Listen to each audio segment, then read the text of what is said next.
How's it going? And welcome to episode 153 of On the Wire. Proud member of the Pitcher List Podcast Network. You could follow the pod on the Twitter at On the Wire Pod. I am Adam Howe. You can follow me at 80 Grade. That's all spelled out. And Kevin Hastings is at Hastings Kevin on the Twitter. We have a great show lined up for you today. We finish off our 2024 preview episodes. Today, we're going to focus on the chase, namely the pesky pitching counting categories of wins and strikeouts. We'll get into the weeds of all that in a little bit. Before we do, Kevin, glad to have you back with us. TGFBI is on his way, a little further along for some than others, as the joke will never get worn out every single year. Which boat is your league in? Are you further along? Or are you a little back behind? I think we're still further along. I know we were well ahead of you yesterday when we touched base. We've slowed down a little bit, but we're moving along at a pretty good pace. It is absolutely amazing, Adam. TGFBI, a week's worth of spring training games now. Walked in. So my tradition is to go to the grocery store on recording day and get the exact beer I want to have while we're recording. And Kona Brewing has a seasonal here. They're Cocoa Brown, spelled Koko. Walked in today, and there it was in the cooler. And all I heard in my head, I swear to you, I heard Michael Govier singing "It's the Most Wonderful Time so of the good. Year" as I grabbed some Cocoa Brown. It was thinking baseball. I mean, that thing was so awesome. We have one of my favorite people. I spend a lot of time with him when we're in Arizona as our guest today. It's the little things, Adam. I'm having an amazing day. That was absolutely amazing. Yes. Like, I know I can only imagine how much time and effort and work that was put into that, Mike. But please, I hope we have like versions 2, 3, 4, 5, and 6 of that, because that was absolutely insanely good. Oh man, it was delightful. We even got a cameo.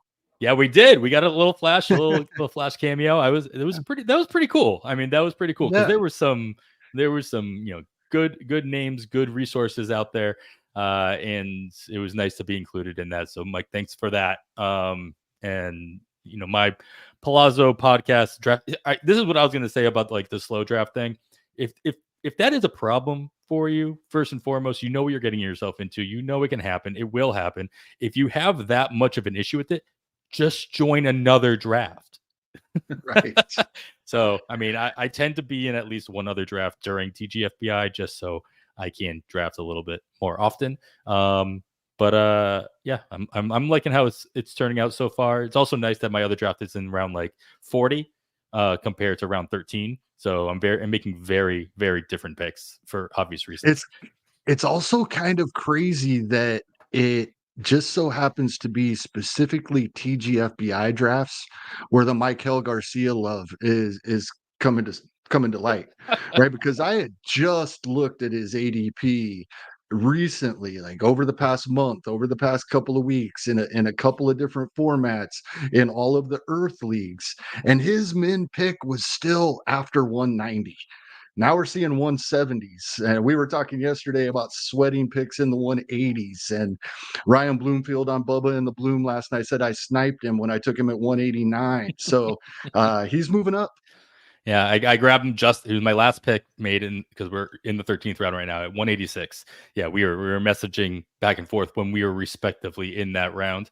Your text came like 2 days prior to mine, so we're still a little behind you guys, but that's perfectly fine. That means I'll still be drafting when you'll be done. So ha ha ha. Exactly. So that's how you got to look at it. So we got a lot to talk about today, and luckily we have some help to do so. If you're following along at home, you see it on the little ticker at the bottom. So I will not waste any more time introducing our very special guest, Joe Orico. You know him from the Twitter at Joe Orico99, and you probably know his work over at Sport Ethos and the Fantasy MLB Today podcast. Joe is going to help us kind of wade the waters of chasing wins, chasing strikeouts, those volume pitching categories as you're drafting in your 2024 drafts. But before we get into all of that, Joe, Thank you so much for joining us, and glad you're here, man. How you doing?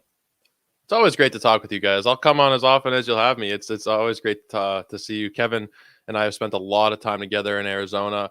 Adam, we spend time together on the pod, and it's always fun to catch up. So I appreciate you guys inviting me on. I'm sure it's going to be a great night.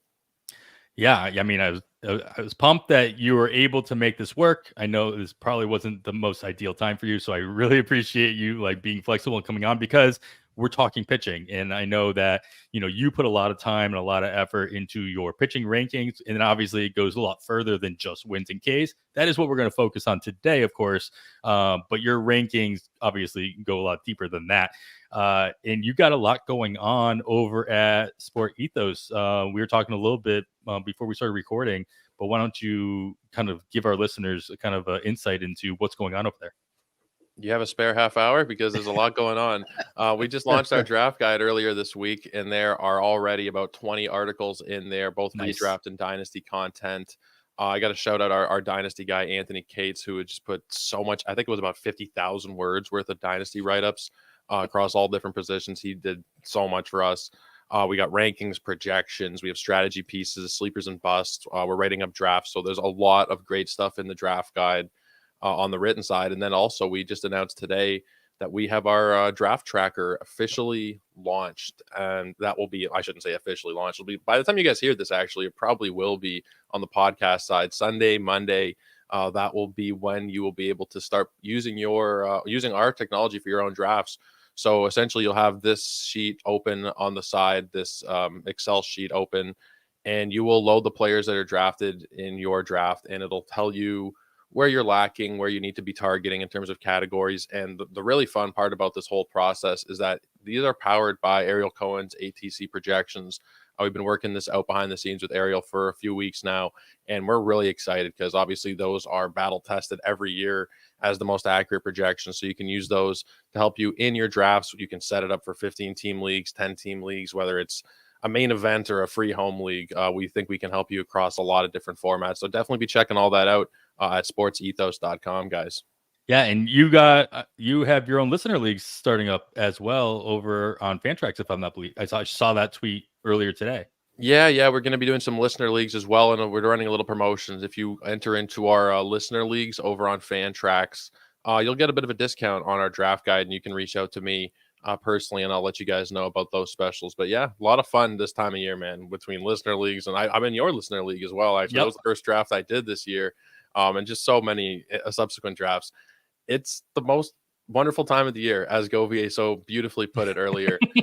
And like you guys mentioned, I was like a little snippet in that video as well. It's really cool to be shouted out by Mike. He's a great guy. Anybody listening, you need to be checking that out on Govier's Twitter. It's a must see content. I mean, if you're listening to this and you don't follow Govier on Twitter, I don't. You're very odd man out. That's for sure. But make sure that you're finding Govier on the Twitter and checking out that video, if nothing else, because it's as I tweeted out, I'm like, I could watch that like all day and every day for it should be just the thing you wake up to every day. Let's make it part of your alarm or something, because it's amazing. We can't talk about that enough, but we can, because we got to talk about some other things here, namely some news and notes over the course of the last week. It's spring training, so obviously a lot of stuff is happening during spring training, but that also brings like the mega news. You'd think by now I would have at least two big like news items to talk about, namely is Blake Snell. And Jordan and Jordan Montgomery actually going to sign with anybody? I don't know. But that spoiler, it's not what we're going to talk about here, but I was able to find some things worth talking about. So Kevin, we're going to lead it off with, usually we leave the injuries till the end. I'm going to start it off today with the injuries and go to the signings later. First and foremost, in Tampa, Josh Lowe has hip inflammation. No necessarily news about whether or not he will be sidelined through opening day or not, but regardless, what kind of impact do you see this kind of an injury or to Josh Lowe being or having on the Tampa Bay lineup in the playing time for everybody else if he were to start on the IL? Yeah, hopefully this doesn't change anything Sounds like he's going to be shut down for 6 days. There's hope that he may be able to return to game action in 10 to 15 days. That would lead to him probably being in the lineup on opening day or shortly after.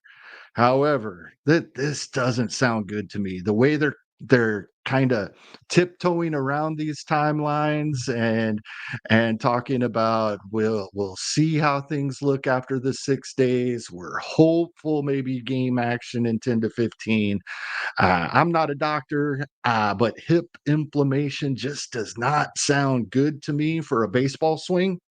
Sounds like it could lead to other issues and be something that takes a while to heal and just need rest before you can get back at it, even as it is becoming mostly healed. It feels to me like that's something that would still need to be rested.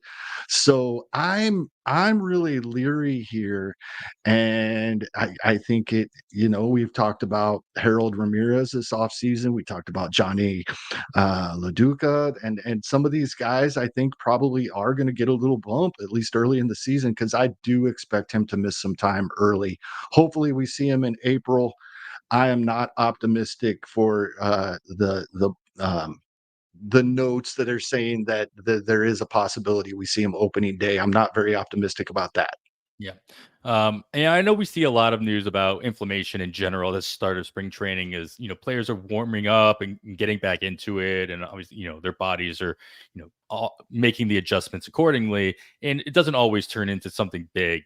But yeah, hip inflammation in a hitter of any kind, obviously is something to take note.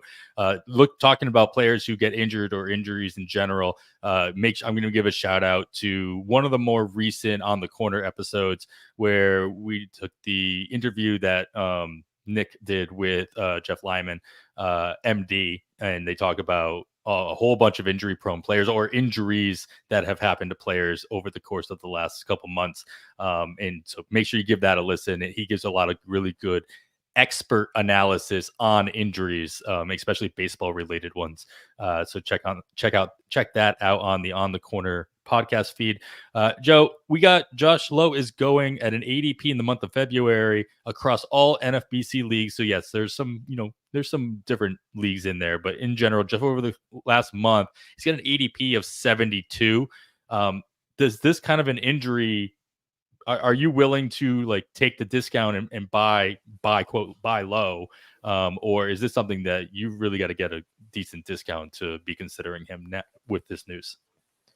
So I got nothing against Josh Lowe, but I've done 11 NFBC leagues and I haven't clicked his name once this year for what it's worth. So I'm not going to be more inclined to do it now unless we're seeing, to your point, like a precipitous fall. He'd have to go, I don't know, 3-4 rounds beyond ADP. And when I don't really see that happening with him, I think most people are probably going to look at this as he's still going to be ready for opening day, because I've heard a lot of people say they're not moving him in their ranks. They're going to leave it as is. So I don't think there's going to be that much concern among drafters, which will keep his price to a point where, like I said, I wasn't interested before. Now it's like, man, it would really take a lot for me to take Josh Lowe well past pick 100 at this point.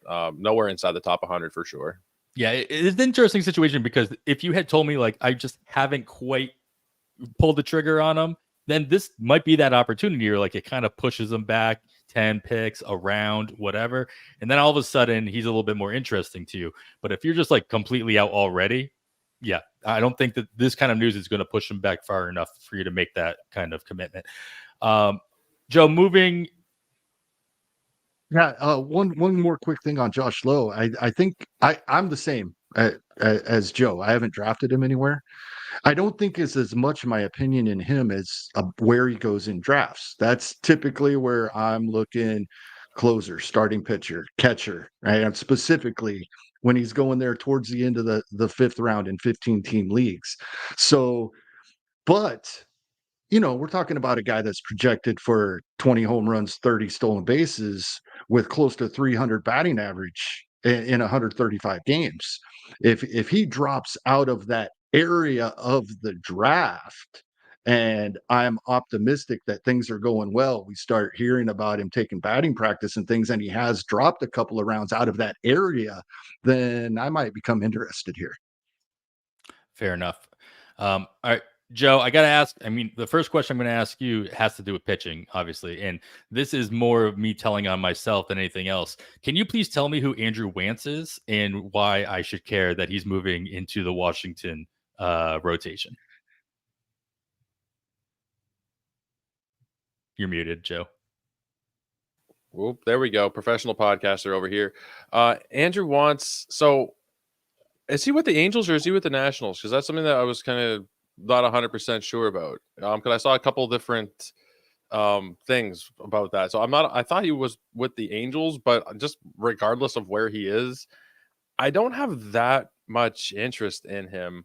If you look at the supporting metrics that he's put up over his small sample size at the big league level and across the minors, it wasn't that impressive. The strikeouts were kind of good at the lower levels of the minor leagues as he went up the levels and touched the major league. We're looking at not amazing stuff. The supporting metrics are fine. Like they're not terrible, but again, you're not looking at a lot of win opportunity. I don't even really think this is going to manifest itself to a regular season job. I think this is more of just stretching him out a little bit for spring training, and he'll be more of a long reliever. But I don't see any real fantasy value here, unfortunately. It's something to take note of, like maybe because there were stretches in the minors where he was pretty interesting, but as of right now, I just can't see myself drafting him or being that interested. Yeah, good call on that. That's definitely a typo on my outline, and this shows you how much I know about Andrew Wantz, as I just admitted earlier. Yeah, he's with the Angels, and supposedly being moved into the rotation. Yeah, I agree. It's more than likely it's probably like a stretching out thing, but this just also goes into our next point that I'll get to. That the Angels really aren't allowed to have nice things. And so they're forcing, Wantz to be in their rotation. He's only been drafted, Kevin, in one draft that is completed in the month of February. And I assume that came, he has an ADP of 750. So that came at the very end of a DC. And it was probably just because somebody had saw this news at the last second. It's like, and I have a final 50th pick. Do you see this extra opportunity for him to be anything more than that? No, not unless we see something that we haven't seen from him in the past. The wording of it's kind of weird, right? Ron Washington said that he's going to continue starting in spring training games for now. So I completely agree with Joe. This is just so that he is stretched out. He might be one of the first guys they go to if they need a sixth starter, long relief. Probably, I would guess, will be his role if he doesn't break camp with the big league club. He might start games in the minors to stay stretched out. But yeah, I don't see much here. All right. Well, we'll stick with the Angels now and talk about how my most rostered player, Robert Stevenson, is hurt. And again, the Angels are not allowed to have nice things. Kevin, is this like more? This just more solidified Carlos Estevez as the closer, which technically we were already told was the case, both by Stevenson and by the Angels in general. We just kind of refused, like as a community, I think, refused to believe it when Stevenson signed with the Angels because we all kind of wanted to see Stevenson succeed in a closer role wherever he ended up signing. And I know I took a lot of chances on him in early drafts before he signed, thinking, he'll sign somewhere where he'll get the opportunity. But so should I be dropping Stevenson in that first fab period based on his now his injury and the solidification of Carlos Estevez? And Estevez has been doing really well in spring training so far as well. Yeah, this is kind of tricky. So typically, I believe managers when they tell us about their closing position because they usually don't tell us much. When they do tell us something, then I'm like, oh, take note of that. However, the way Ron Washington presented this, that Carlos Estevez is our closer, and that's all I'm going to talk about. That is how he finished it. That led me to believe, like, there's more here that he doesn't want to talk about. However, then this injury, yes, this is going to be Carlos Estevez, at least to start the season. We kind of assumed that anyway. I think this does give those of us that have drafted Estevez a little sigh of relief. He's at least going to start the season with the job. We know he wasn't nearly as good in the second half as he was early in 2023. And so if those issues pop back up and Stevenson is healthy, he's they plan to clear him to start throwing already in a few days. So this may have just been a false alarm. That's the hope.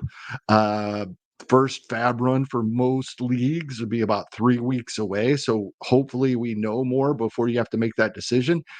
Even with the news that Estevez is the closer, according to the team, and the fact that these current events probably shore that up a little bit for the time being, Stevenson's one of these guys like Brian Abreu, like Matt Brash when he's healthy, like some of these other setup guys that have really nasty stuff, such great ratios, big strikeout numbers, that he can be valuable to our teams whether they're getting saves or not. So if he's still throwing and there's even a timeline of when he's going to get into game action by that first fab run, I probably will not drop him in most spots. Yeah, I obviously you got to also keep in mind where these players are on their contracts. Estevez is in his final year of his contract, becomes a free agent after the 24 season, and Stevenson is signed with the Angels through 2026. So we all have our expectations for the Angels at this stage of the game. Joe, would you expect them to, if for whatever, would you expect them to be spotlighting Estevez in the closer role through into July so that, they can put him on the trade block and get something for him, knowing that they have Stevenson in the wings to kind of fill that role? Yeah, I think the plan was always to have Estevez close, and I think the fantasy world kind of lost their minds with Stevenson because of what he did in the second half, and we were kind of wish casting a closer role upon him. And as soon as he signed with the Angels, like he was shooting up draft boards like crazy. And I understand it, but I think it was kind of always Estevez was always going to be Estevez, and we just kind of were hoping for something different that was probably never going to happen. Maybe it was going to happen. Now, in terms of holding on to him, dropping him, maybe you can hold him for now, but the volatility of relievers in general is so high. Is he going to be able to repeat what he did in the second half last year? Very likely not. We're not talking about a team that's going to have a lot of save opportunities to begin with. Probably we're looking at a 70-win team here. So I just think maybe you could get something out of it. Maybe. But in most cases, if you're playing in a 12-team league on Yahoo, on CBS, please do not worry about these guys. This is the situation that you're going to be dealing with if you're a guy like me in TGFBI, where you have one closer through the first 250 picks, and then you pick Carlos Estevez because you don't really have another way to go. But these are not situations where you really want to be putting yourself into, because I think it's a bit of a mess. I think it is Estevez, but even if it is Estevez, we're talking about a guy who 25 saves is going to come along with a 1.4 WHIP and a 4.3 ERA. So yeah, I think it's him, but I'm pretty much avoiding it altogether where I can. Sure. Yeah. I mean, if you get to a point like I'm at, Joe, and you only have the one closer through 200 picks, there's not a whole lot of options between like pick 150 and 250 anyway. So if you don't make it to 150 with two closers, you might as well wait until, Estevez is still on the board. Hopefully he still is. But with this news, I would expect him to come up a little bit as people start coming to their senses on that situation. I'm going to stay in the bullpen range here, Joe. And as Kevin alluded to, Matt Brash is hurt, or is he? I'm not sure. It doesn't seem to be as concerning as the initial reports were, where people were thinking he was going to be out for the entire year, and now he seems to be ramping back up. What's your overall take on Brash's value at this point? If you were at that point right now where he's popping into ADP and you're in a draft. Is this still somebody who you think is going to provide you value all season long, or just like you said, the volatility of relievers in whatnot, not worth the time? In a standard league with just saves, it's only going to be 15 team territory for me for Brash, and even then, this is kind of concerning. So the initial report was, and it was kind of all over the place. It was a roller coaster. He's done for the year, and then no, he's going to throw on Tuesday. So That's very different. Yeah. So that's kind of concerning that there would even be that kind of whiff of that kind of potential that he'd be out for the year or anything like that. They say he's going to start playing catch next week. He won't be ready for opening day.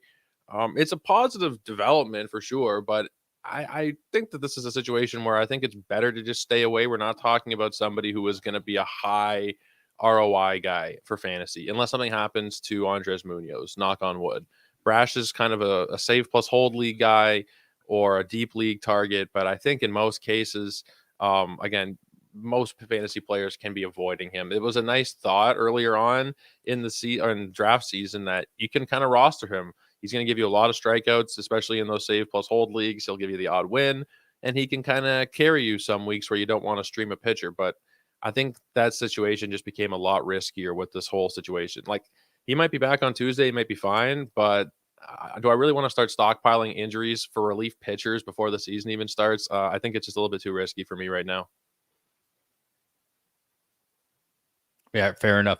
All right, we're gonna fly through this one because I just think it was a funny thing. I don't have any minor league signings here, so I had to throw something similar to it, Kevin, on here.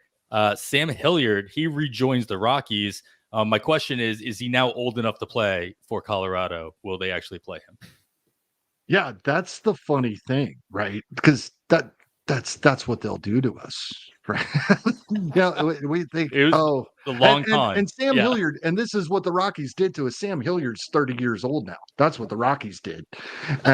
Thanks, Rockies. And now we Nolan Jones is probably safe, but Sean Bouchard, Brenton Doyle, yeah, the guys we want to see in their outfield now. Well, now they have Sam Hilliard back, and yeah, I could see them just completely screwing this up again by playing him this time when they wouldn't play him before. So it's something to keep an eye on. To see how spring goes, see how the early going goes. He'll make this team, I think. So if he starts getting playing time, he's got that power speed conduct combo playing matchups on a week to week basis. Not somebody I'm going to run out and draft, but the Rockies have done crazier things than all of a sudden we see Sam Hilliard playing every day. So keep an eye on it. I mean, it's never happened before. Why not now? It's like the Arrested Development meme. It's like it's never worked for them, but it might for us. Exactly. Yeah. Were you, Joe? Were you always or at any point a Sam Hilliard truther while he was coming up with the Rockies, or did you always just know Rockies are going to Rocky? Never a truther. He was somebody that does have a little bit of pop, some speed. Colorado's always a little bit interesting, but at this point, I mean, I'd have to be in a DC that's like 100 around DC, or I can't even think of a situation right now. He struck out 42% of the time last year in 40 games. It's rough. I mean, if he's getting regular playing time, then we should be sending some thoughts out to the people in Colorado. It's going to be a tough year if he's getting regular time out there. I like the idea of 100-round DC. It's like an ultra marathon. It's like just back-to-back marathons. I'm like, I have no idea how you would even possibly wrap your mind around that at this point, especially if you've already done a couple of them. All right, we'll get back into pitching here. Some really, really sad news. Tristan Beck of San Francisco, he got diagnosed with an aneurysm in his upper arm, Joe. He's fighting for a rotation spot. Some people just assumed he already had a spot in the rotation in San Francisco. But how do you see the Giants rotation rounding out now that Beck's not an option? Your guess is as good as mine at this point. It's looking pretty rough, but I hear there's some pretty good players still available on the free agent market. I mean, we're getting to a point, as a side note, with Snell and Montgomery, who were kind of alluding to without alluding to them. I'm not even going to be interested if they sign in a couple of weeks from now, because they're going to have no ramp up time. How many injuries are we going to be having throughout the season already? And then we have pitchers who are going to have a short spring training with a new team and getting used to a new environment. So I think the likeliest thing, and I did see a report today that It seems like the Giants, and by the time you guys are hearing this on the podcast feed, maybe Blake Snell is a Giant. That's what they should do. That's what they need to do. The rotation at this point, I mean, Kyle Harrison, I really, really like Kyle Harrison. I think that he's going to be a really, really good pitcher, but he can't be the number 2 starting pitcher for your team at this point when he's got, 40 innings under his belt at the big league level. I think there's, outside of Logan Webb, we don't know what's going to happen here. Harrison, like, I want to believe in, yes. Jordan Hicks is not a starting pitcher. Not in my opinion. He's going to be back in the bullpen by the time April comes around.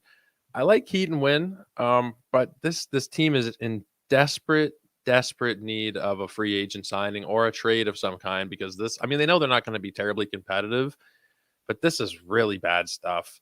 Sean Higeli is the guy that they've slotted into the number 5 spot. He wasn't a very good starting pitcher even in the minor leagues, so the long and short of it is it's going to have to come from outside of the organization at this point. Alex Cobb will come back at some point to help out as well, but I don't think it's enough.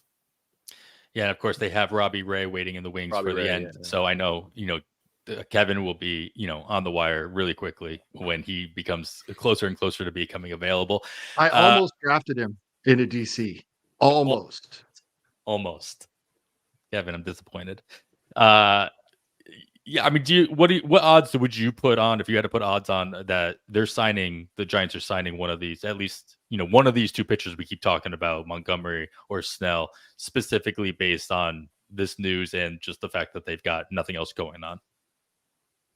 Kevin. Oh, as close to Even 100% as I could get without full saying 100. Depends on how many decimal spots you want me to go after the 99. I think by the time this episode airs, one of these 2 guys, and probably Blake Snell, is a San Francisco Giant. All right, there we go. Well, you heard it here first. If you're watching live, you heard it before. Recorded, and there you go. Breaking news. Take that, Passon. We got you. Let's move into some trade, Kevin. Manuel Margot gets traded again from the Dodgers to Minnesota. They wanted to open up a roster spot in LA to add Enrique Hernandez to their roster. But I'm assuming Margot just kind of fills that Michael A. Taylor role with the Twins, or do you see him having a little bit more of an everyday presence in the outfield for Minnesota? No, I see him having less. I think he's a strict short side platoon. We've seen Minnesota trending in this direction, playing the matchups. It's been Tampa for years, San Francisco the past few. We've seen Minnesota trending in this direction, and at times, maybe even more so than what we've seen Tampa and San Francisco do. So I think he is short side of platoon only. I think when he starts against lefties and a righty is in the game, he gets pinch hit for. I think vice versa. I think he'll pinch hit versus lefties. He'd be a defensive replacement at the end of games, but he won't get the number of starts that Michael A. Taylor did. So this is a very deep league play due to the limited plate appearances. But with his speed and when they have full game weeks with some lefties coming up, he'll be somebody we'll talk about throughout the season. As I've said about a lot of players recently, I think we'll be talking about Manny Margot a couple of times in 2024. But I think he's strictly short side platoon in Minnesota. Yeah, that makes sense. Yeah, you threw me off a little bit because you pulled to me and you kept saying that he was in San Francisco. I'm like, wait a minute, I don't remember him playing in San Francisco, but San Diego. I forgot he played in San Diego. Like that's just like the kind of role he kind of carved out in Tampa, and spent like a minute in LA. Obviously, not playing a game for them. Joe, I'm just going to jump right into the next one here because I think that pretty much clarifies that situation. Brandon Crawford, he signs with St. Louis, the Cardinals. What role does Crawford play with the Cardinals, and what does his presence actually do to the current roster's options in the infield? I think it's a really strange addition. I think the thing that people are saying is it's a veteran in the locker room, in the clubhouse, whatever. They have a lot of veterans already on this team. The youngest member of the pitching staff is 33 years old. They got Goldschmidt, they got Arenado. There's a lot of veterans already. I think that this is potentially, and I don't know that it's for sure, but it might just take away some playing time from Mason Wynn. Not that it'll be a lot necessarily, but I don't think they signed him to have him sit full time. It's only $2 million for a 1 year deal. It's nothing serious. But even if it's a couple days a week, taking away playing time for Mason Wynn is not cool. Not something I want to see here. But that is, I think, the likeliest possibility in terms of what we're gonna probably see that Mason Wynn in terms of your projections. If it was 140 games, maybe now it's 130, 125, or something like that. I don't think that Crawford has any real fantasy relevance unless you're in a very deep NL only league. I think this is more going to be just a headache for fantasy managers more than anything else. Yeah, I agree. It seemed like an odd place for him to land. I expected Crawford to land somewhere. Yeah. But I guess age, if age is a factor, it does make sense that he goes to St. Louis. They have a very similar mindset that we were kind of joking around with the Rockies earlier, where they just have a type, right? We've been joking about the average age of their rotation in St. Louis for many, many years, it seems, at this point, and it really hasn't changed to your point you just made. Kevin, last point. I just added this to the rundown. I don't know why I missed this. I think it just came through today, maybe late last night. But Anthony DeSclafani, he's behind with some elbow soreness. Of course, never want to see that out of a pitcher, especially even in spring training at any time of the year. But he is behind. There's no exact timetable for him to return, but he might be doing long toss soon. We're not sure. What are your expectations here, and or are you just happy to kind of see the opening for other options in the Twins rotation? That's where I was going. We were talking about Louis Varland earlier, and those that have been drafting him, we're never happy to see somebody injured, but we can get excited about an opportunity. And the interesting thing would be this is the final year of a 3-year, $36 million contract for Tony Disco. And if he does miss time and is performing okay as he's rehabbing, but Louis Varland is doing what many, it seems like, over the past few days seem to think he may do in 2024. Then what happens in Minnesota? So I think for now, I think it's probably a little bit of excitement for those that have drafted Varland. I think it piques interest in those that haven't yet, but may have been considering it. And then we'll have to keep an eye on how Minnesota rolls with this. My inclination is if Varland's outperforming DeSclafani, that Varland will play in front of him. Minnesota, they when we were talking Manny Margot, they are an analytical team now, one of the top ones, if not the top, as far as starting lineups and playing matchups and that sort of thing. So I think they'll roll with Varland if he gets the opportunity and is performing well. That would be my worry if I was a DeSclafani fan, and my hope if I was drafting Louis Varland. Yeah, it seemed I was pretty happy to jump Varland up a couple rounds in my Glarf draft. So I think that's the only place I have any exposure to him yet. But I just remember when DeSclafani was traded, obviously, twice, but from Seattle to Minnesota. And that's all anybody could think about was, why would you block Louis Varland? Like, you already have Louis Varland at home. Why throw, the elder version of Louis Varland in your rotation? And when they announced that, DeSclafani will be the first choice, you're like, you just do the whole big eye roll. But, you do get to a point where maybe you have to start trusting the Twins at some point. To your point, Kevin. Joe, I'm gonna skip you on that one because I think you might talk a little bit further, a little bit about this situation a little bit later on in the podcast. So with that, we're gonna round out our news and notes, and we'll move on to the main crutch of the episode, where we are going to be talking about the drafting, specifically 2 categories. Today, we're talking about our pitching counting categories, your wins, your strikeouts. And of course, I am Adam Howe, joined by Kevin Hastings, and we are lucky to have Joe Orico of Sports Ethos to join us to talk about this. But before we do, Joe, like I like to do in the middle of a show, instead of waiting until the end, remind everybody who you are and what you do and where you do it. That's smart. I should start doing that on my show, because by the end, who knows how many people are still sticking around all the way. But you can check me out over on Twitter at Joe Orico99. I host the Fantasy MLB Today podcast. And you can check out all of my written work and everything in our draft guide at sportsethos.com. Perfect. So at 500, you just had. Yeah. We did show 500 a few weeks ago with Pitcherless own Nick Pollock and Eno Saris. It was a fantastic episode of the show. And I said it out on Twitter today. If you're going to listen to one episode that I do this year, or maybe even ever, go listen to that one with Eno and Nick. It was a fantastic show. And I should say here in the middle, I should have said it off the top, but congratulations to both of you, but Adam in particular on the FSWA award for Podcast of the Year. I know you run the podcast network here, so big kudos to you guys, because there's some heavy hitters in that category. It's a big one to win.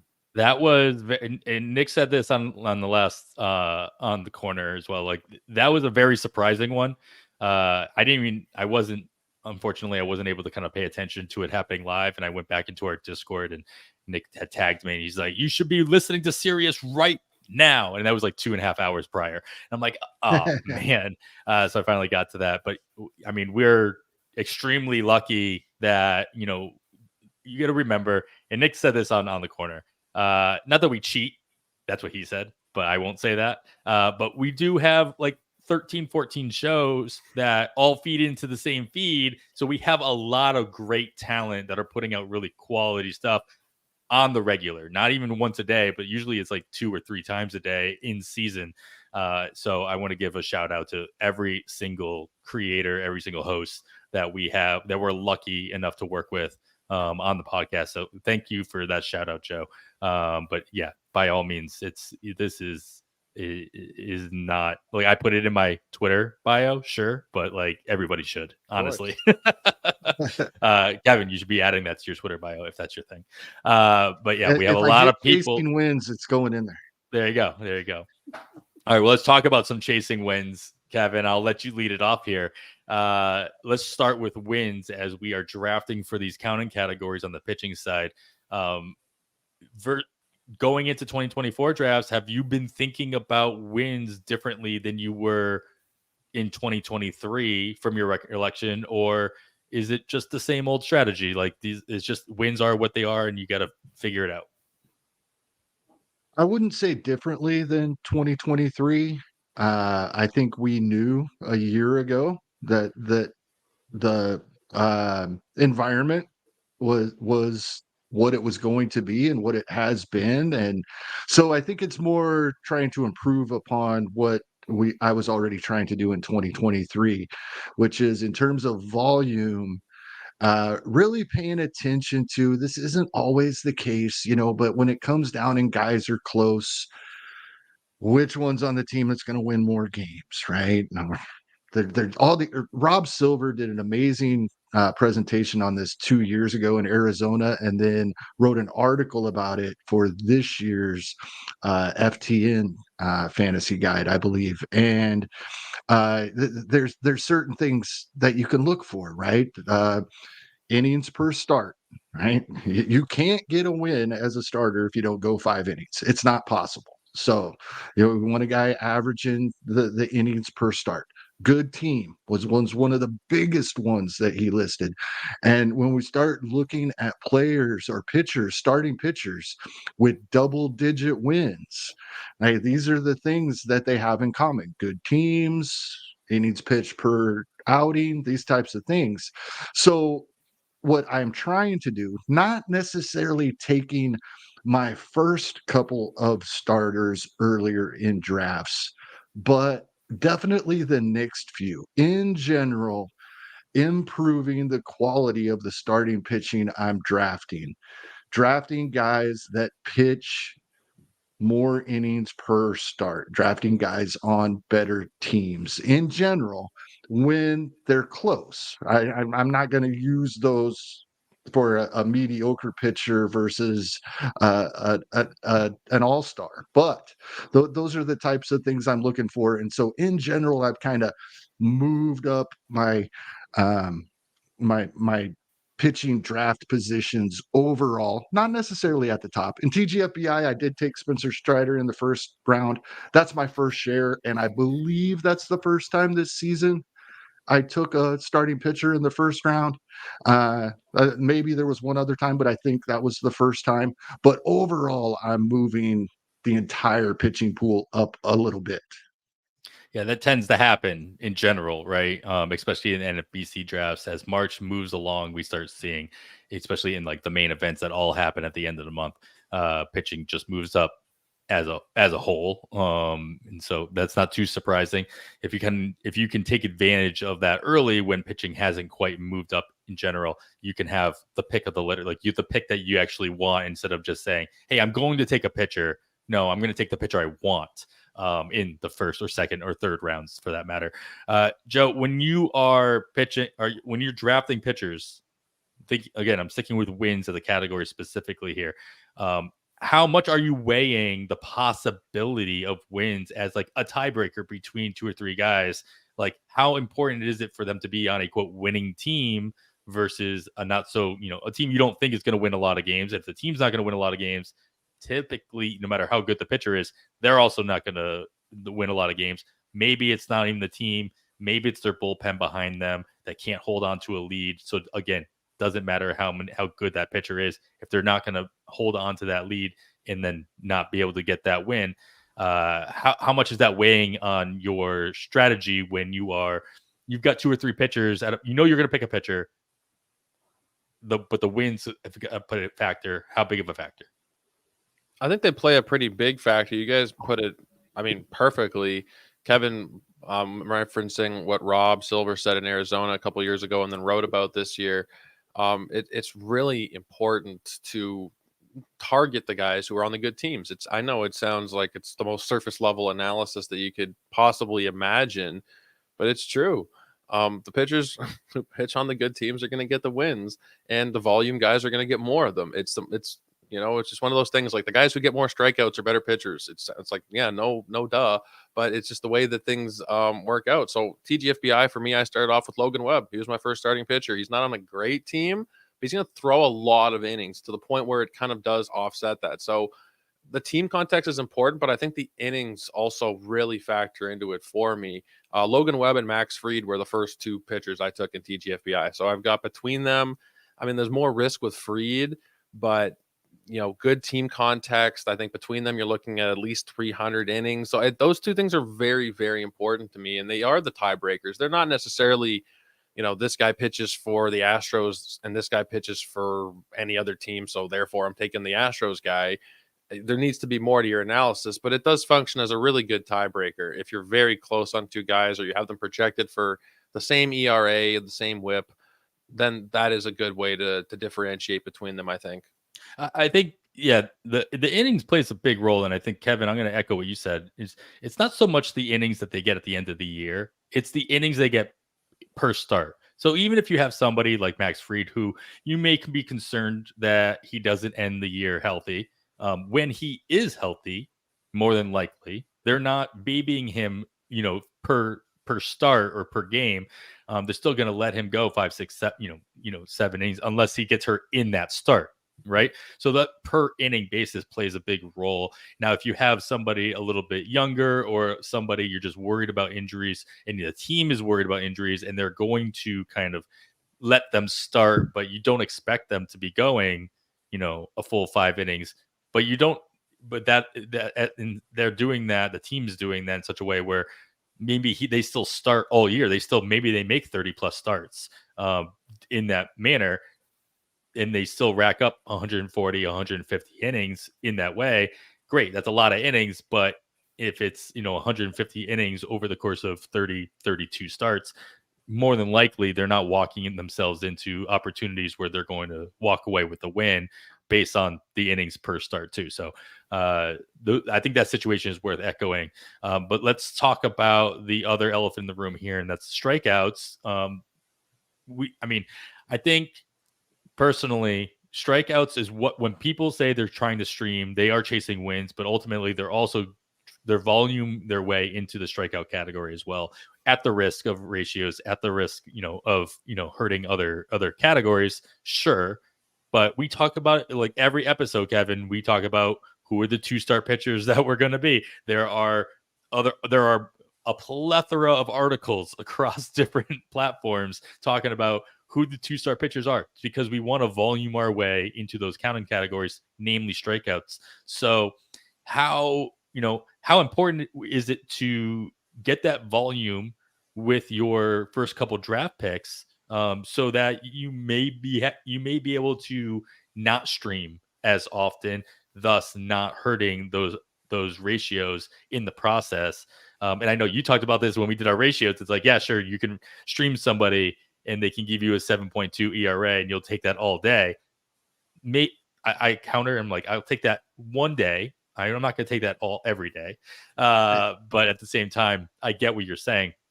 But like, how important is it to maybe go the other way with that and get those strikeouts in the draft rather than relying on the streaming situation throughout the season? Oh, it's one of the reasons I have completely flip-flopped over the past few years on my reliever drafting. Yeah, a couple of top elite closers. Not only does that give you comfort as long as they stay healthy, keep their role, all those caveats, of course, but not only does it mean you're not chasing saves in fab and you don't have to worry about paying attention as closely to who may be the next up and coming relief guys, but these guys probably get you close to, if not 100 strikeouts, right? And lower ratios. So they help here as well. They're also going to get us a few wins, going back to the previous conversation. So that's one of the reasons I've really come around on drafting elite closers, is because not only is it my save category and ratios, but they get wins and strikeouts at a much higher rate than the lesser relievers as well. So that's probably the biggest thing for me. Um, when it comes to streaming, typically for me, I'm looking for wins. That's my focal point when I'm streaming a starting pitcher in a good matchup or even a two-start pitcher. I'm looking at what I feel like are good matchups that are going to lead to a good potential for a win. And I'd be absolutely ecstatic if you ever get that second one out of a two-start pitcher that's available on the waiver wire. But strikeouts, I feel like I can get the same amount of strikeouts, especially from a one-start pitcher in a good matchup, with a good reliever if he gets in there a third game that week. We talk about that all season long too. So it's really the wins I'm concentrating on. When it's strikeouts, that's what I'm looking more towards in my draft. Joe, I'm gonna lead you with this question, Kevin. I'll get your take on it as well. But because you just said, Kevin, that you just drafted Spencer Strider in the first round of your TGFBI, I also did with the 6th overall pick in my draft. My first exposure to Strider this year as well. The second time in my 9 drafts that I've completed so far that I've picked the starter in the first round. I did end up with Garrett Cole in with the 11 or 12th pick at some point in one draft. I don't even remember. It's all kind of meshes together at this point, especially when you start drafting in October and you do at least one a month. It is what it is. And multiple going now. Kevin, you picked him at the 9 spot, if I believe. Yep. Strider, and he dropped there. But we've seen him go. Like I said, I picked him at 6 overall. We've seen him, I think, in TGFBI go as high as 3 or 4 in one draft. There's been an argument that Strider could very, very well be the number 2 player off the board, especially I think in mains we'll see him going too. Yeah. So, Joe, do you think that should be a consideration? And if this Acuna injury is actually anything to write home about, maybe he's the one. Because of the possibility of wins and wins being on Atlanta, and then the strikeouts are just so far ahead of. So the combination of those two things, does he make it as a consideration for the number 2 pick in your eyes? So you stole my punchline. I was going to say he's going 101 if this Acuna news keeps up. And those drafts that were happening tonight we're recording on Friday, and I wonder on live Friday NFBC drafts if Acuna fell, if he fell to the 2 or the 3, and maybe it'd probably be Witt that gets pushed up, but maybe you see Strider as a 101 in a draft or two come a live Vegas main event. Maybe if Acuna's, we still don't know for sure, then I could see it happening. Should you do it? I'm probably Spencer Strider's like maybe his biggest fan out there. I have him projected as the Triple Crown winner, not just in the National League, but across all of Major League Baseball. But I still don't know that I could take him ahead of Witt and ahead of Rodriguez, because as much as I do love Strider and he does set you way ahead, I can take Gausman, Lopez, Wheeler, Burns, Castillo in the second round even, and I'm making up like 80% of that or so. I'm not going to be able to do that with Bobby Witt or with Julio Rodriguez, not as easily in my opinion. Especially if Bobby Witt, like these guys, another thing is they're only like 2 years in. They could get better. Bobby Witt was 30-50. What if it's 35-56 or something like that this year? There could be a whole other level. I don't know if we're going to see Strider get necessarily better. Maybe he can. You see Alex Fast tweeting about these 2 new pitches he's got, and I think people are going to start to go crazy. But to answer your question, the long-winded answer that I'm giving is I don't think I would take him at number 2, but it's going to happen. It will happen. People love Spencer Strider, and if this changeup and curveball stick, maybe it'll be worth it. It wouldn't be the craziest thing, but I couldn't do it personally. I mean, he's been picked. I mean, again, in the last month on NFBC, he hasn't been pick of 2. So I don't know which drafts that happened in, but I'm more interested, as you mentioned, if like the draft that's happening right now on NFBC, if there's a possibility he went first, and we'll find out as soon as that closes, and we can update our ADP and see if his min changes. I'm venturing to guess it didn't, but I mean, you, with these like news that happen in this nebulous region where you don't know what's going on, Acuna hurt, not going to get an MRI. They're not worried about it. It's his knee. Why not? I'm going to echo Sarah Sanchez, who pointed to like, why not just get the MRI? just get the MRI. Does it hurt to get an MRI? I've never had an MRI, but I don't venture to guess that it is painful. I think the answer to that is this is absolutely nothing. And if it wasn't Ronald Acuna Jr., even if it was Bobby Witt or Julio Rodriguez, we may not have even heard about it. This spring training just started. These guys are sore. It's his knee that's a little sore, and that's what he had the surgery on. So we're freaking out. It's absolutely nothing. He has been playing a lot in the offseason, though. It's not like he's coming in with 5-month layoff, though. He has been playing a little bit. That's true. I'm not sure. I'm not going to read much into it, but it's the same knee that was repaired surgically. So it's not my favorite thing to hear. I'll put it that way. I mean, Joe, you're drafting right now. Are you picking him 1-1? Yeah. Yeah. All right. Cool. Yeah. I think we all are, but Kevin. I paused for a second, but yeah, I couldn't do it. I'd feel so foolish to not do it and then have him repeat again. Yeah. I like the dramatic effect that you added to that. That's what's crazy. I'm getting a little off track, but Joe kind of brought it up a couple of minutes ago. Acuna's X stats, or most of them are better than what he did last year. Yeah. Bobby Witt Jr. was horrible for the first 2 months of the season. Fans with Bobby Witt Jr. jerseys on at the stadium were clamoring for him to get sent to AAA to figure things out, right? Julio had slow periods. All of these guys could actually be better than they were last season. That is just insane for me to even think about. All right, let's stay on track. Let's end it here with this last question so we can kind of wrap up the wins and Ks conversation. Joe, we talked a little bit about, streaming. I asked Kevin about his streaming tactics, but if you are streaming and you're streaming for strikeouts, how granular are you getting when you're trying to predict the amount of strikeouts that a pitcher is going to get? Are you looking at the matchups? Are you looking at the lineups that they're placing against, or is it all skill based on the pitcher itself? Like, how do you mash up those two, the scouting reports, if you will, your own personal scouting reports? So I come at it as a DFS player as well. I play a lot of DFS during the season. So I have a subscription to Stochastic and a couple of different places, and I look at sims. I look at a bunch of different simulations, and you're never gonna get. It's never gonna be perfect, but it does give you a pretty good idea in terms of setting your lineups. And then again, that does translate kind of perfectly over into streaming options. Some some of those lower price guys for DFS who are going to be on 25% of rosters or fewer are going to be pretty interesting. Now, I don't drive myself crazy over it if I need 6 strikeouts and the guy's projected for 5 and it's a really good matchup.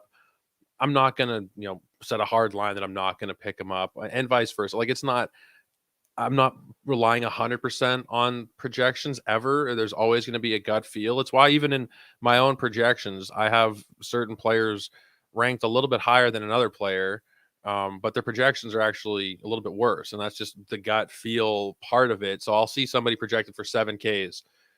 I don't like what I'm seeing, and I think it'll be fewer, so I won't bite at it. But it does play a role for sure.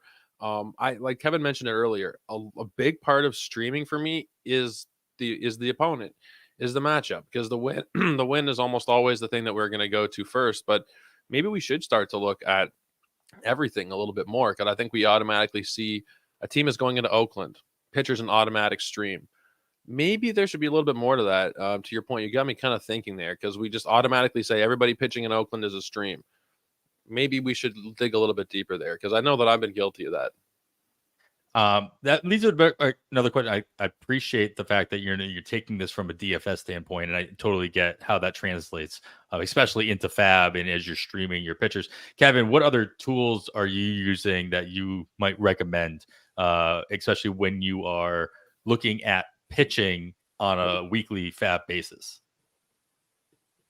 I think most of our listeners, if not all of them, know of the.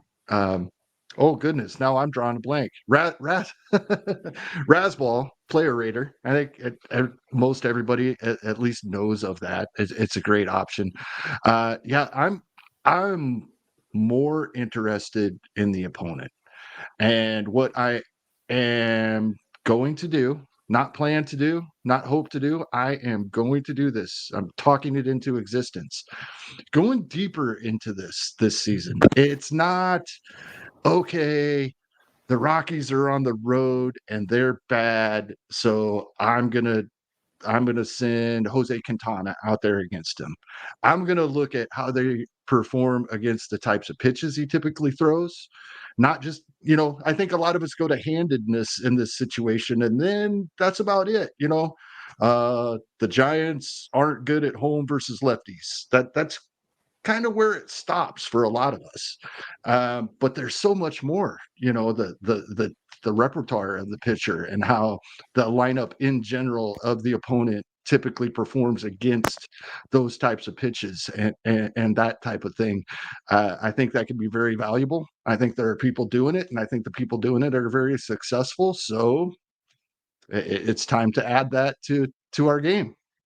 Yeah, I mean, I've got to be a company man, of course, and throw out the fact that you have our PLV weekly projections that are going. Nick tells me they're going to come out on Fridays instead of Sundays, and then get updated throughout the weekend.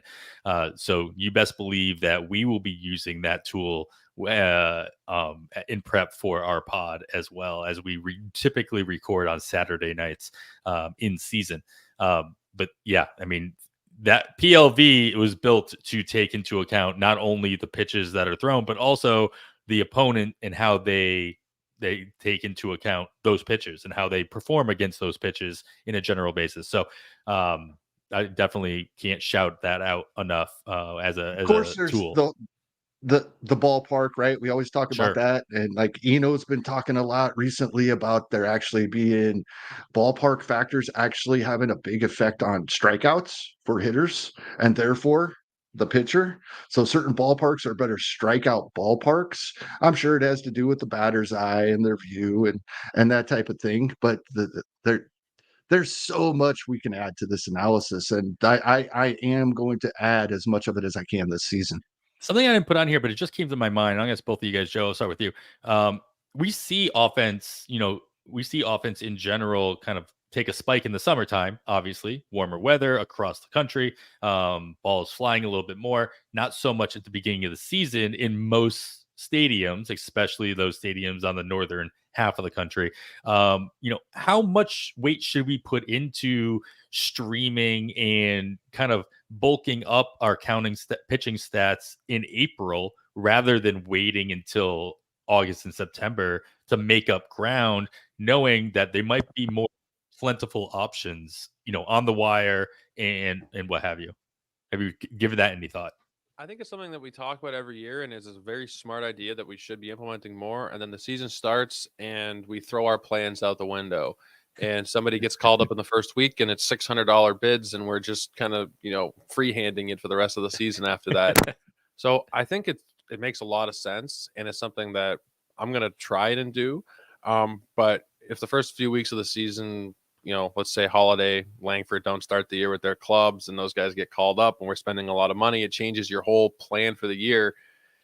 I think you should concentrate more of your money towards early season bids, whether it's streamers or otherwise, because that's when you're going to have more of the value and you're going to have more time to actually benefit from these players you're picking up. So the weather does play a factor, but I think just overall, yes, like you should be using more of your streaming or your fab money in April and in May before the heat of the summer really does kick in.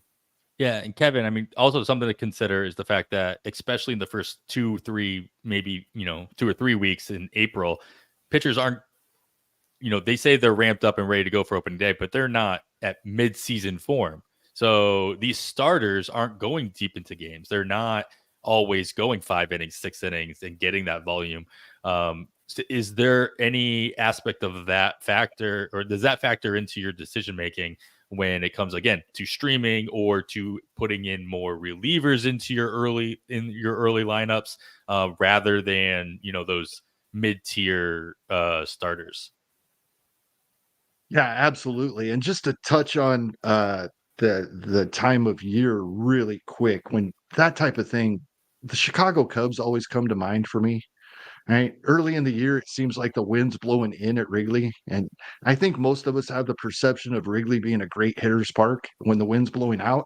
It is when the wind's blowing out, but it's a great pitcher's park when the wind is blowing in. I think that's a great example.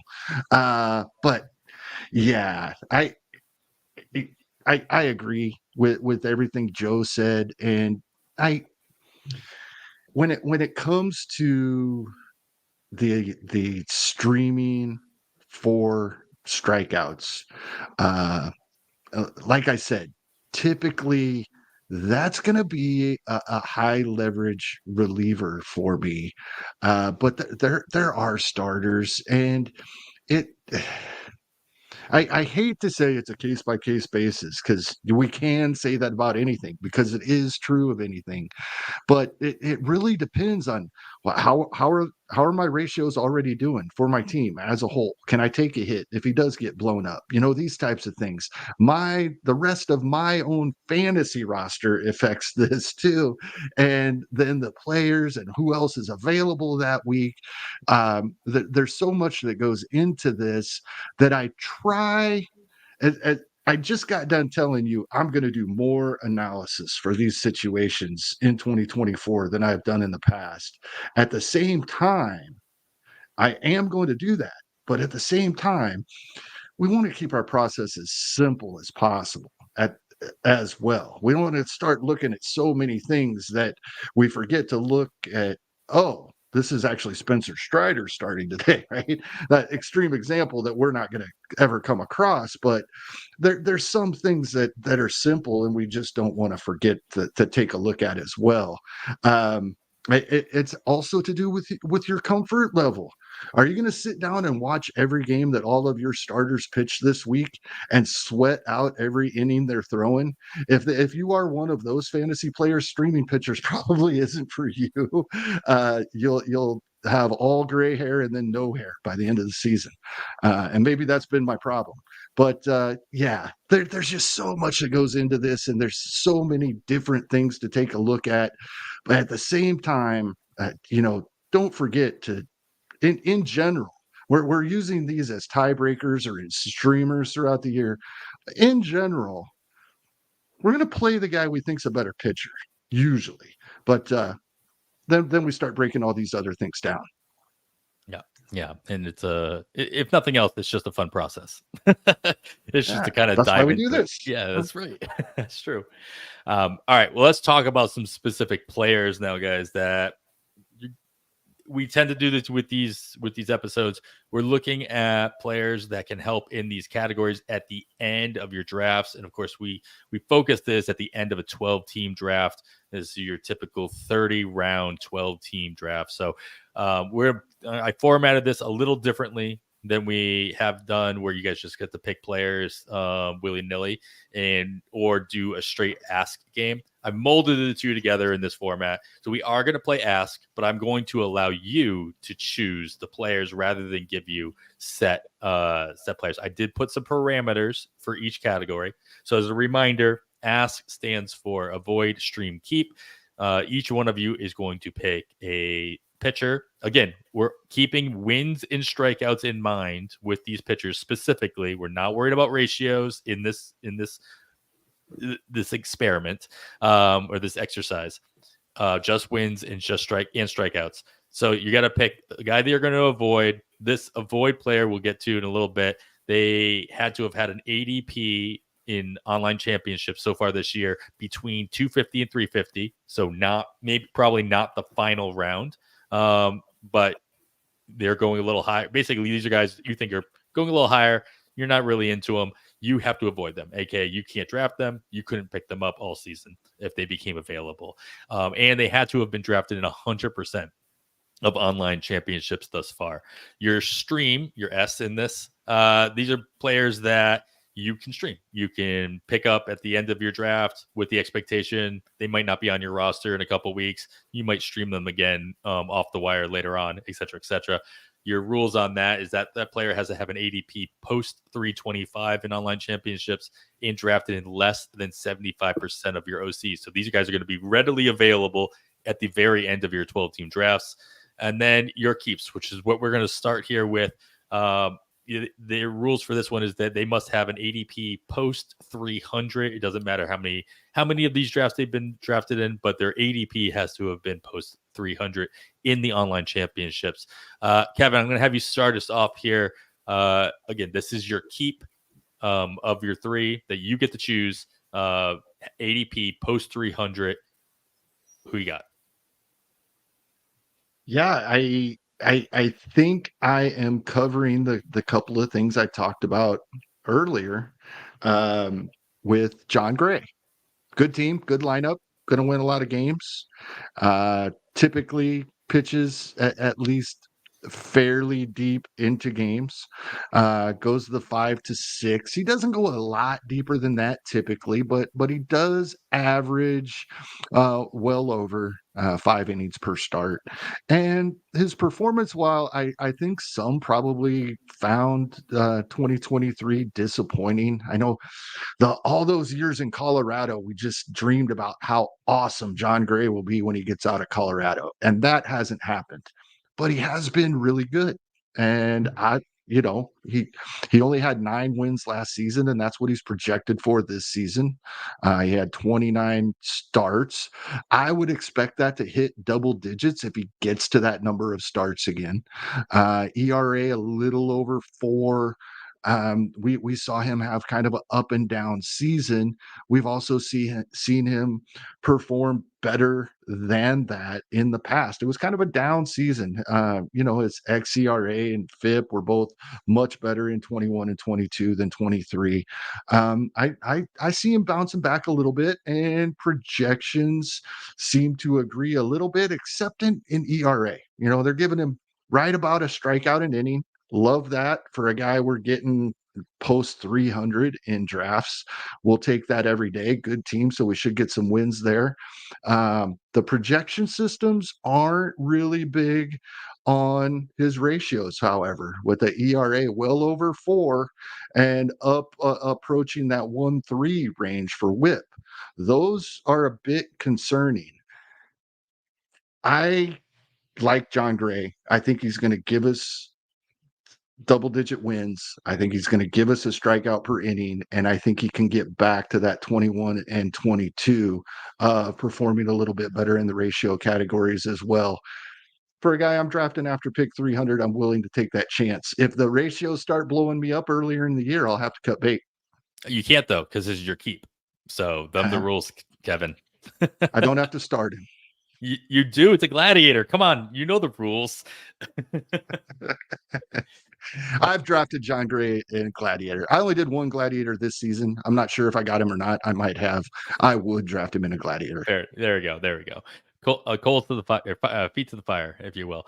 All right, Joe, you're looking at a pitcher ADP post 300 in the online championships that have completed so far that you've got to keep all year round. You have to start them all year round. Who fits the bill for you? And you're muted again. Let's something wrong with me, boys. Late on Friday night. It's a Friday night. Yeah, absolutely. I apologize. I'm trying to stay quiet here with my random little noises in the background, but I've gone with Louis Varland.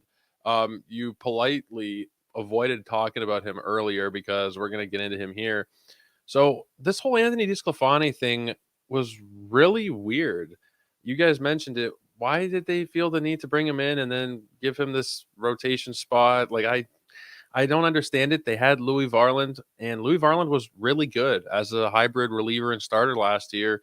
And if you look at what he did in the minor leagues as well, combined, you're looking at almost 150 innings. So we have the volume standpoint taken care of. He can handle a big workload. You're looking at a very good strikeout rate of 25%, 19% strikeout minus walk rate. Really good number. His Sierra was 377. The supporting metrics are really good. He's on the best team in the division. Now he may be a touch risky for a Gladiator, but even before this, it's DeSclafani thing, because I don't think projection systems have properly accounted for this news yet. He's still projected for 122 innings, 18 starts and 17 relief appearances according to ATC. That'll get a boost up with DeSclafani starting the year down. So what are we talking? 140 innings or so of a guy with an ADP of 317. I really like Louis Varland this year. Again, maybe he's a little risky for a Gladiator because we don't know 100%, but considering the price, it's one of your last 2 or 3 rounds. It's really not going to hurt you so much either way. And I think that price will go up. By the time people are hearing this, it's probably going to be higher than 317. He'll likely jump up, which Adam, I know you're not hoping for, but that price is going to rise. That price is going to go up. I'm just hoping that at the draft I'm in now, TGFBI will have moved along fast enough by the time this show goes live. And then your comments won't matter as much. But maybe I'll have to jump them up just for funsies, as we've seen a select few players in TGFBI go at some interesting ADPs compared to what we've been seeing in other leagues as well. And most of that is driven just by Nick Pollock and Cole Reagans. And Kevin and I aren't hurting that as well, also drafting him in the 5th round. But this is not a podcast where we're talking about Cole Reagans, unfortunately. We are still talking about guys that you can get with your final few picks in a 12-teamer draft. Again, we'll look post 300, post 325 ADP range. So, Joe, we'll move on to our streaming option here in the Ask game. This is the S here. Rules of this player: they had to have had an ADP of post 325 in the online championships and drafted in less than 75% of those completed drafts.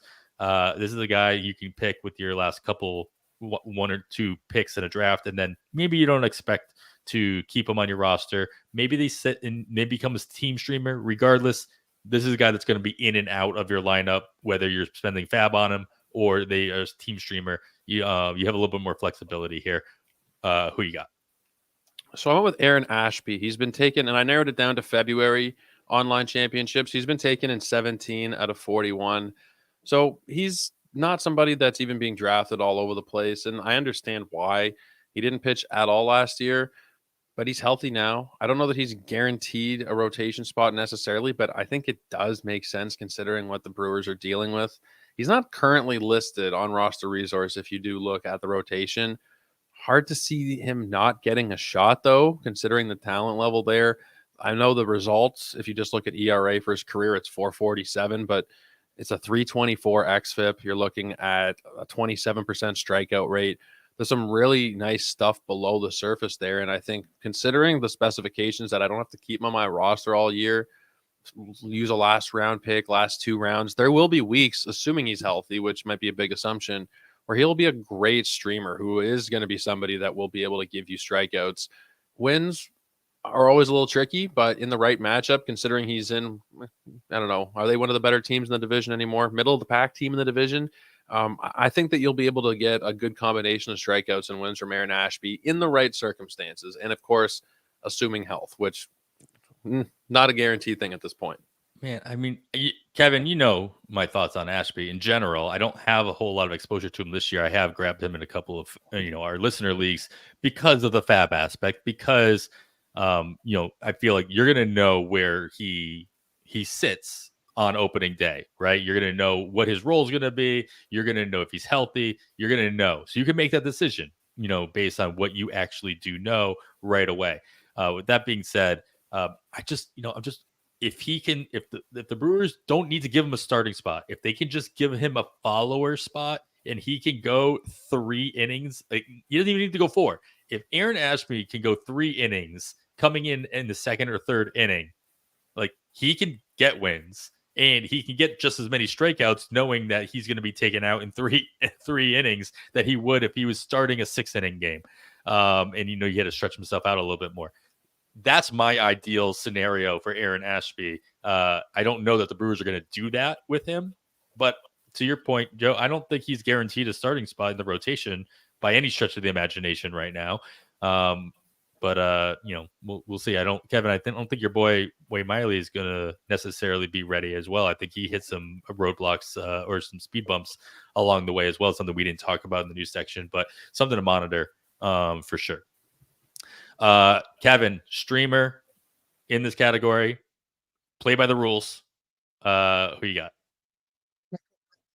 I am playing by the rules, but I'm not going to talk about him a whole lot because we talked about him a few weeks ago when Kyle Bland was here and we were talking PLV projections. JP Sears, he's going after 325. Like Joe, I pulled up February online championships, and that's what I was using here. So he does meet the less than 75% as well, I believe.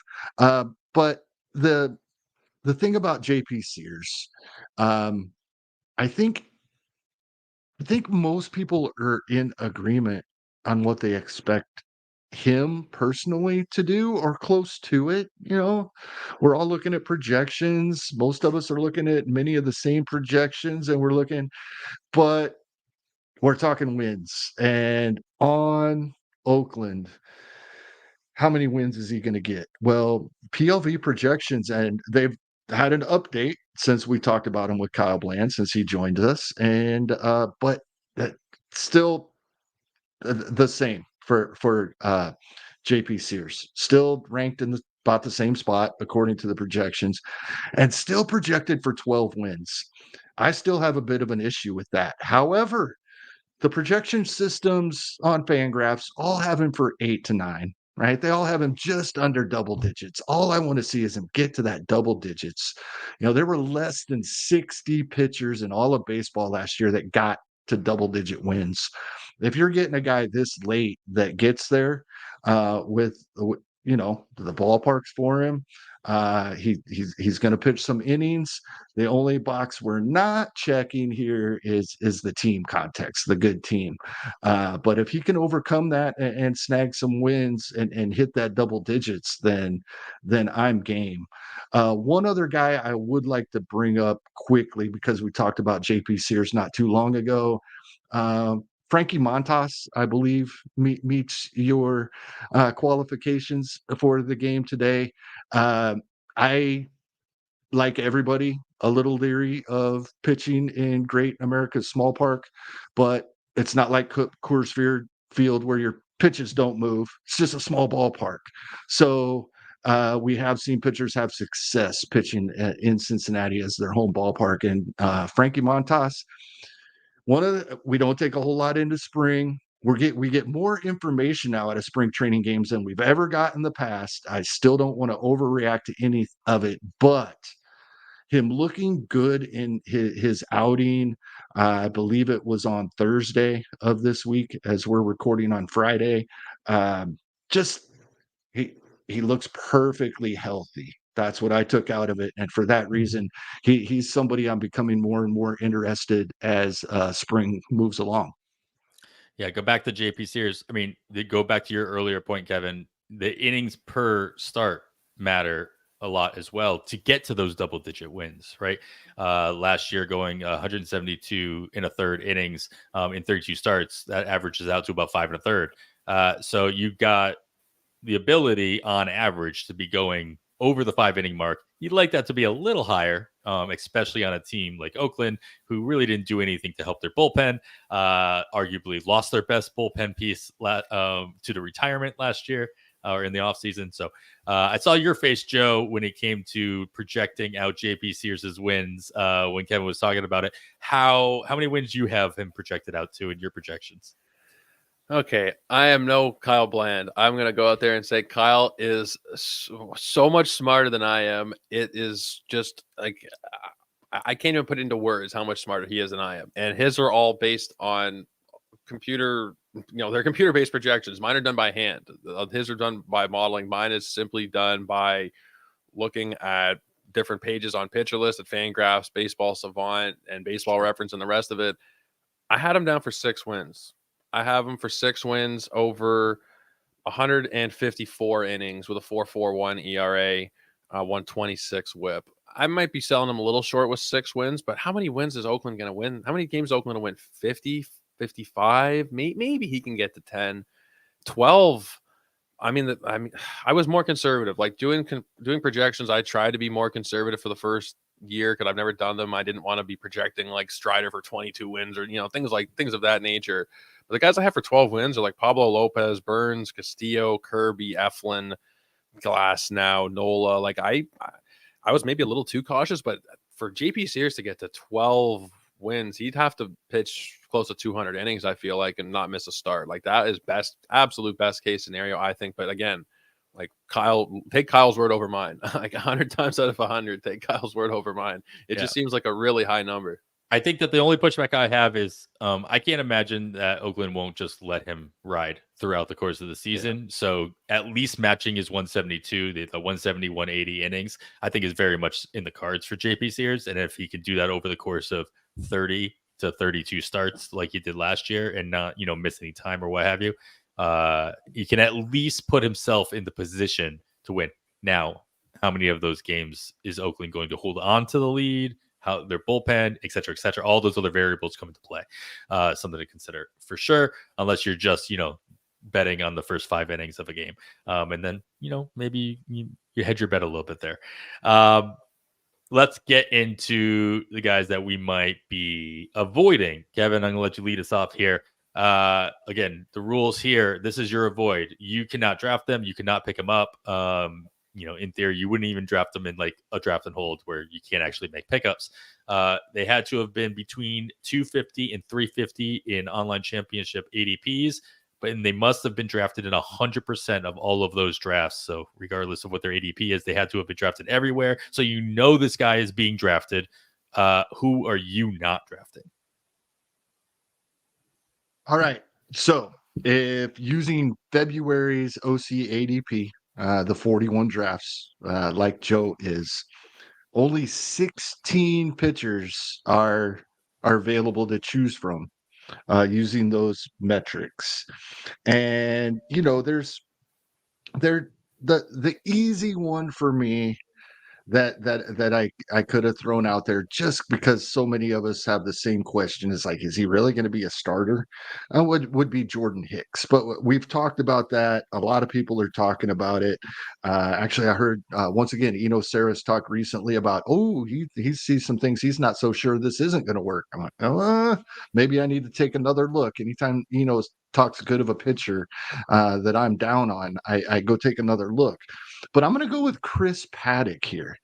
And it really is about those innings, right? I don't think, other than his rookie season, which occurred in 2019, and it's amazing that what he did, uh, doing it in 2019 when we know what the ball was like. But he hasn't averaged 5 innings per start since then, and he barely did it then. So it's been 5 years since he's went 5 innings per start, and really that I can stop there. The Twins have done great things with pitching recently. I keep bringing up that obviously they're buying into analytical data. We've seen how they play matchups and such throughout the year. Hopefully there's something that they see in Chris Paddock and they can help stretch him out. But Jake Odorizzi, his best pitching he's done in his career was in Minnesota when they would never let him face any hitter a third time, right? So I see this going with Chris Paddock, and I just don't think he's going to qualify for many wins at all. You know, I would project him for around that 6, like Joe's talking about, that he has JP Sears for. And the projection systems on Fangraphs have him for 7 and 8. Zips actually only has him for 5, but they only have him for half the playing time. I don't think they've updated as recently as the others and consider him being in the rotation yet. So that would change that a little bit. But yeah, Chris Paddock, I hope the best for him. I really do. He's fun to watch. Loved watching him in 2019, but he's not going to be on any of my fantasy teams unless he's available on the wire, which I doubt. He's going a little earlier than that, and he has been drafted in all of the OCs in February. That was once again one of the rules for the game. So I don't see him being available. But yeah, I'm not going to draft him. All right, fair enough. Yeah, that Jake Odorizzi in Minnesota, that was very frustrating. If you rostered him and you were hoping maybe, and that's it was probably the best for him. No, absolutely, and the Twins, and I see that could be that way for Paddock, and that's horrible for us. as a lot of these decisions in real life tend to be, you completely understand the reasoning, but you hate it anyway. Exactly. Joe, what pitcher that's being picked in all of these drafts between 250, 350 are you avoiding at all costs?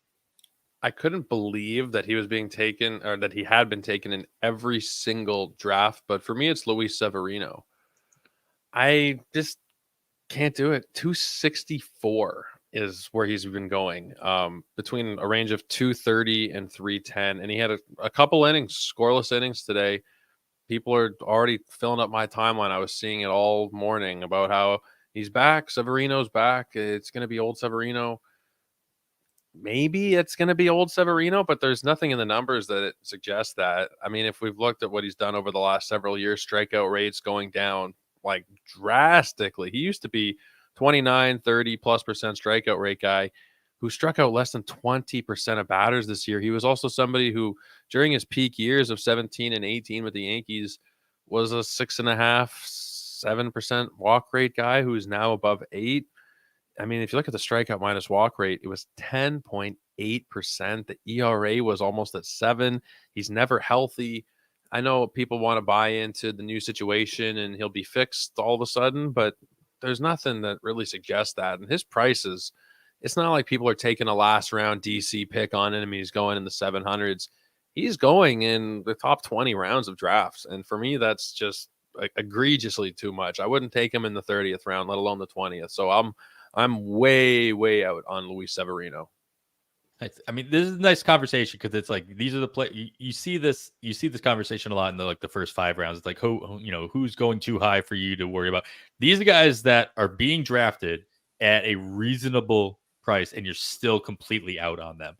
So I think that is worth considering as you are entering the bottom third of your draft. You can take guys off your board. Simple as that. And just not worry about one ADP, what everybody else is doing, and worry about what makes sense in your eyes and for your team as well. And as we talk about with all of these episodes, like you can't take all of these guys in the last round because we're doing this by category. You can't take them all in the last round. You only take one. So it really matters on how you've built your team, where you feel like you have the most deficiencies, and where you can make up the most ground. So that's why we kind of go through this episode by episode and give you all the options. Kevin, lead us to the end here with your final thoughts as we again are in the heart of March, or heading into March, the heart of fantasy baseball draft season. Yeah, just a quick reminder. Like I say all the time, that thing that everybody knows. Sometimes we need reminding because all the little things add up to a big thing. When we're taking a look at this, drafting players late in drafts, chasing wins, trying to add strikeouts, streaming. A lot of this has to do the way we draft and structure our rosters has a lot to do with how willing we are to put time in season, right? That affects a lot of this. If I I talked about there's extra analysis I want to do this season before I stream a pitcher. I don't want to just look at handedness and ballpark. I want to look at pitch repertoire and how the lineups typically fare against similar style pitchers and such. If you don't have the time or don't want to put that time in, then maybe you need to draft your pitchers a little earlier in your draft so you don't have to worry about that. We can plan our draft around what we are willing and able to do in season as well. Yeah, I mean, I think you both have mentioned this at some point. It's like these are wise words to live by, and I feel like we all think about this in March, and then all of a sudden in April, all bets are off. It's hard to It's hard to follow through remember. with. It's hard to Exactly. keep Yeah. yourself, to it. And so you can think one thing in February and early March, and then think in it. Everything changes a month later. But I think it's something worth mentioning again and again and again. I've told you a lot recently, Adam, when we're talking about players. Ask me tomorrow and I'll give you a different Yeah, answer. sure. You know? I think that is going to wrap it up. Joe, thank you so much for Yes. making the time and joining us today. I gave you an intro at the beginning. I gave you an opportunity to talk about what you got going on in the middle. So I'm going to let you close it out to remind everybody who stuck around all the way where they can find you and what you got going on in like an elevator pitch fashion. Three for three, Joe. My God, if this wasn't a pitcher list show, I'd be swearing up a storm right now. That's why you're muting yourself. I get it. I understand. I know that you're going to edit that out later because that is brutal. But guys, I will make time for you whenever, and hopefully I'll be better at not muting myself more the next time when we do chat. But you can check me out over on Twitter at JoeOrico99. And please, if you're going to do anything, sportsethos.com, and check out all the hard work that our guys have put into the draft guide. Literally hundreds of hours have gone into it. So make sure you're checking everything out there at sportsethos.com. But thank you guys for the invitation. It's always great chatting with you. Awesome. Yeah. Thanks so much, Joe. And of course, make sure you're listening to Joe at the Fantasy MLB Today podcast as well. Wherever you're listening to this podcast, you can find that podcast, and it is a must add into your repertoire as well. So that is going to wrap it up for episode 153 of On the Wire. You can follow myself on the Twitter at 80 grade. That's all spelled out. Kevin is at Hastings Kevin. And of course, follow the pod at On the Wire Pod. I'd like to once again thank our guest Joe Orico for joining us this week. Follow them at Joe Orico99 on the Twitter. And after all that, I am Adam Howe. On behalf of Kevin Hastings, thanks for listening, and we bid you goodbye.